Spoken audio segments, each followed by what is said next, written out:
Indonesia is extremely unique. I mean, every mission, of course, is unique, right?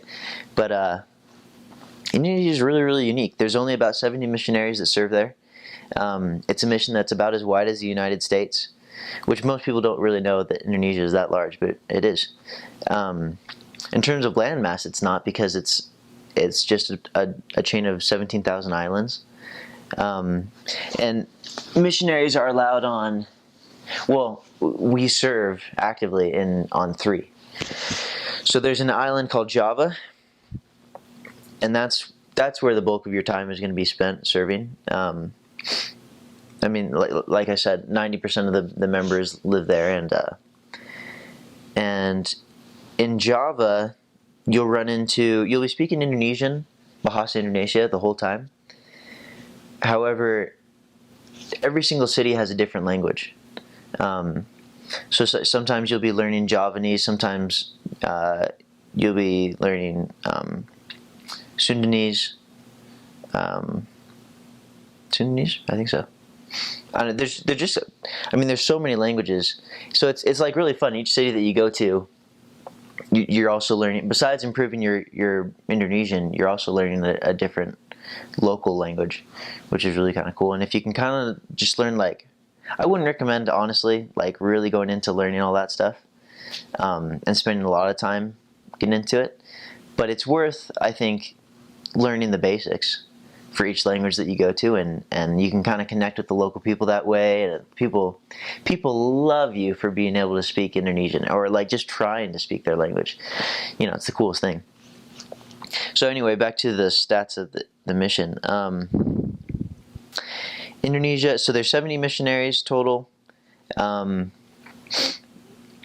We are spread out pretty far. I think if you were to put a distance between like the farthest point in the mission to the next farthest point, it'd be like from California to Chicago. I think is about as far as you go. So we do a lot of flying to get to zone meetings and things like that, which is kind of fun. And it also presents kind of another problem. I think most missionaries carry around 2 suitcases with them throughout their mission. I think for us, we only had 1, because you can only carry 1 on the airplane. So you have to be really good about getting it underweight, having a bag large enough to fit all your stuff, but also getting it underweight and living out of that bag for 2 years, because your 1 bag will stay at the mission home for the rest of it. The church was started in Indonesia in the early 1970s. I want to say like 1974, but I'm not totally positive. Relatively new. Actually, no, it's the same amount of time as the Philippines. I think one of the reasons it hasn't grown quite as extensively as the Philippines. Philippines has 3 temples. Indonesia just barely got their second stake. Indonesia is 90% Muslim. About 90% Muslim, and I think that plays a pretty key and critical role in how the missionary work happens. It's a lot slower. There's laws that say you can't proselyte, so you can't go knocking on doors, and you can't just approach people on the street telling them, "Hey, I'm Elder Johnson from the Church of Jesus Christ Latter-day Saints. Let me tell you about Jesus Christ." You can't do that. You have to be more creative about the ways that you talk to people and the ways that you do your missionary work. It's in that way, I think it's more demanding than missions where you are allowed to legally proselyte. It's difficult to come up with new ways of proselyting every day when technically you're not really allowed to, So I don't know. That's made the progression of the church go slowly in a way. Although the members that are there are extremely strong, and you'll find you'll get to know like the very first members that were in Indonesia, and those kind of people are like stake presidents now, or just really, really good, solid people. As far as dates go, I can't recall exactly when missionaries were first sent to Indonesia. I know periodically throughout the history of the church, we have had missionaries there, and there's been periods where missionaries have not been sent to Indonesia for specific reasons. But while I was there, I would say it varied between 60 and 80 missionaries, if I'm not wrong. And generally it's a pretty even split down the middle from Indonesian missionaries serving in their own country and foreign missionaries. Most from the United States. While I was there, there were a few Australians as well.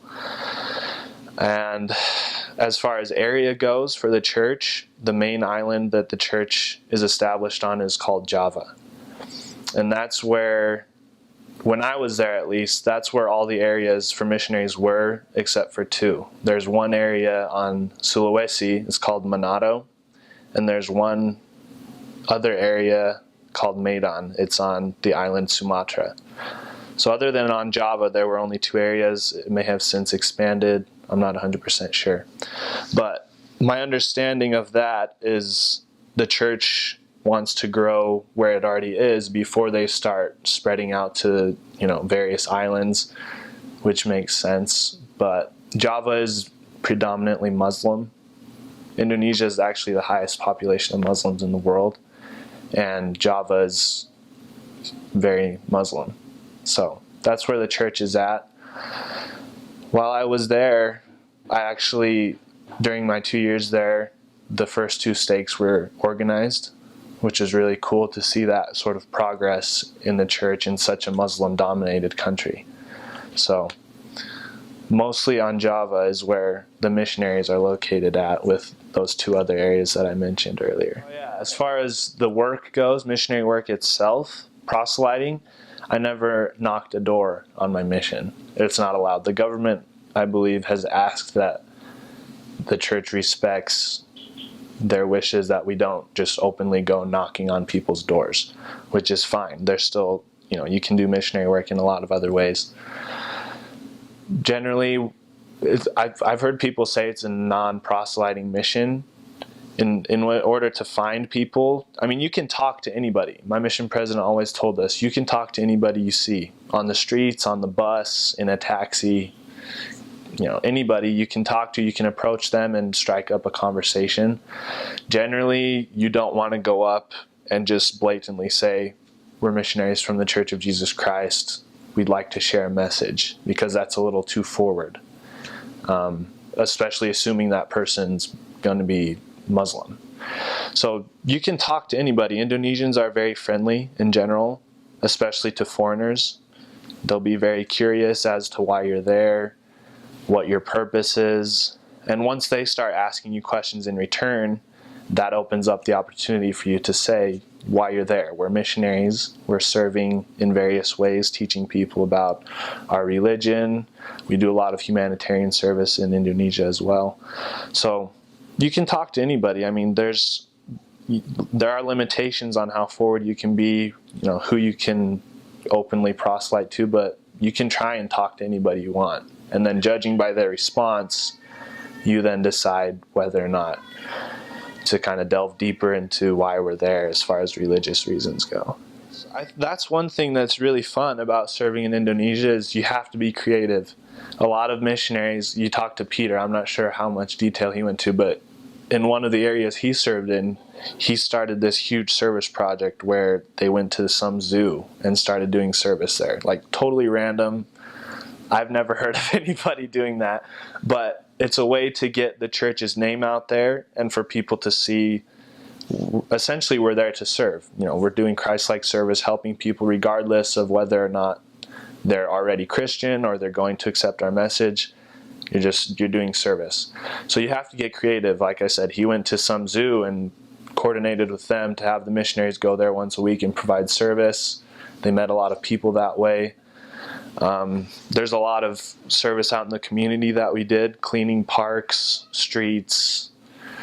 Indonesia is a gorgeous country, but there's a lot of trash, unfortunately. They don't really take care of it.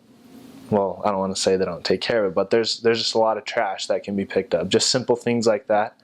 You go out, we have those yellow Mormon helping hands vests on, and people see these foreigners cleaning their parks or their streets. They're pretty amazed, actually. to see that there's someone humble enough, someone who cares enough to do that sort of service for them, and that opens up a lot of doors. Whether or not someone ends up getting baptized or not, sometimes yeah, sometimes not, but they know what the church is, they know why we're there, and they really respect that. So yeah, a lot of humanitarian service. I know a lot of the senior couples are assigned to do kind of bigger projects like clean water projects. While I was there, there was a fire in a village near Jakarta that it was crazy. It burned down, I don't know how many hundreds of houses. People were homeless. All their possessions, the little that they had, were just burned and completely gone. And a mission couple was assigned to do that, and we had tons of donations coming in for, supplies, emergency kits, food, water. The missionaries helped out with that.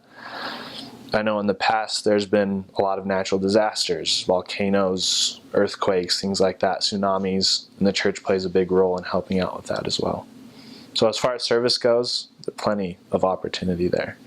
One more thing about service I forgot, this is actually a big part, is English, teaching English.